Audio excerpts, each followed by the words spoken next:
भाई मेरे से ना अब और मेहनत नहीं की जाती। मैं पूरी तरह से टूट चुका हूँ, समझ नहीं आ रहा कि क्या करूँ, क्योंकि अपने गोल को पाने के लिए मैं हर संभव प्रयास करना चाहता था और कर भी चुका हूँ। लेकिन फिर भी अब कहीं ना कहीं मेरी हिम्मत जवाब दे रही है और मुझे नहीं लगता कि मैं कामयाब हो पाऊंगा। और मुझे ऐसा लगता है कि मैंने इस फील्ड को चुनकर ही गलती कर दी है। मुझे लगता है कि मेरा सपना कभी पूरा हो ही नहीं सकता और मैंने जो सपना देखा है वो सपना देखना ही मेरी सबसे बड़ी गलती थी। इस तरह की फीलिंग्स तब आती हैं जब आप टूटने लग जाते हैं, जब आपको लगता है कि आपने बहुत बड़ा सपना देख लिया है। अब मुझे एक बात बताओ, क्या बड़ा सपना देखना पाप है? नहीं है ना। अब मुझे एक बात और बताओ कि क्या आपने जब सपना देखा था तब आपने कुछ नहीं सोचा था? सोचिए उस वक्त आपने क्या सोचा था, क्यों आपने इतना बड़ा सपना देखा था? अगर आपने इतना बड़ा सपना उस वक्त देखा था तो कोई तो रीजन होगा। आपके अंदर कहीं से तो ये फीलिंग आई होगी। आपने किसी को तो देखकर आप मोटिवेट हुए होंगे। दोस्त, जिसको देखकर मोटिवेट हुए थे ना, ड्रीम छोड़ने से पहले एक बार फिर उसी को देखो और देखो कि आज वो बंदा और आगे निकल चुका होगा। और सोचो कि क्या तुम नहीं ये कर सकते? अगर आप सपने देख सकते हो ना तो आप कर भी सकते हो। और मुझे एक बात बताओ, आज अगर आप अपने सपने को छोड़कर चले जाओगे तो कहाँ जाओगे?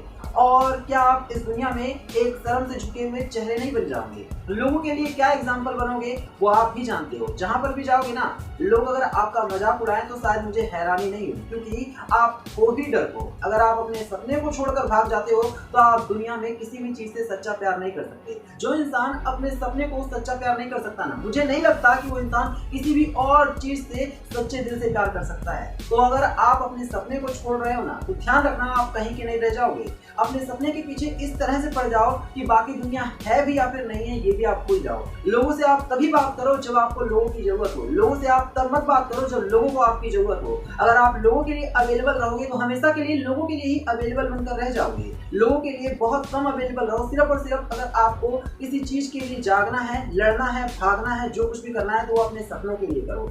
क्या रीजन दोगे आप आने वाले टाइम पर लोगों को, और क्या बताओगे कि क्यों आपने अपने सपने को छोड़ दिया और एक कोने में 10 से 15 हजार रुपए की जॉब कर रहे हो? सोचो जरा, क्या बोलोगे लोगों को कि आपको डर लग रहा था या फिर आप कर नहीं सकते थे? दोस्त, उस वक्त ना जब आप लोगों को बता रहे होगे, याद रखना, जब लोग आपको उस वक्त ताने मारेंगे और कहेंगे कि आप फट्टू हो, तो उस वक्त आपके पास चांस नहीं होगा दोबारा उठ करके और उसी काम को करने का, क्योंकि आपकी एनर्जी खत्म हो चुकी होगी, आपके अंदर हिम्मत नहीं होगी और इसके अलावा हो सकता है कि वैसा आपके पास अवसर भी ना बचे। इसलिए आज आपके पास मौका है, खड़े हो और अपने सपने को उस तरह से पीछा करो जिस तरह से लोग आज उस सपने को जी रहे हैं। आपको कुछ ना कुछ तो करना ही पड़ेगा खास, तब जाकर के आपका नाम बनेगा। वरना बिना बाप के तो लोग किसी की मूर्ति भी अपने घर में नहीं रखते हैं। इसलिए ध्यान रखना, आपको कुछ ना कुछ तो खास करना पड़ेगा, तब जाकर के आपका नाम बनेगा, तब जाकर के लोग आपका एग्जाम्पल देंगे और तब जाकर के आप अपने सपनों को जी पाएंगे। अगर आप चाहते हैं कि आपके पेरेंट्स को आप पर गर्व होना तो आप अपने सपनों को मत छोड़ना, क्योंकि अगर आपने अपने सपनों को इस वजह से छोड़ दिया क्योंकि आज आपके हालात बुरे हैं या फिर आपको लगता है कि आपका टारगेट बड़ा है, आपका गोल ऐसा है जो कोई अचीव नहीं कर सकता, तो आपसे बड़ा बुद्धू कोई नहीं है। इसलिए मैं कह रहा हूं कि अपने सपने को छोड़ने की किसी भी हाल में गलती मत करना। अगर आपने अपने सपनों को छोड़ दिया तो आप ना घर के बचोगे ना घाट के बचोगे। तो यही था वीडियो में। उम्मीद है वीडियो अच्छी लगी होगी। लाइक करना, शेयर करना और चैनल को सब्सक्राइब करना।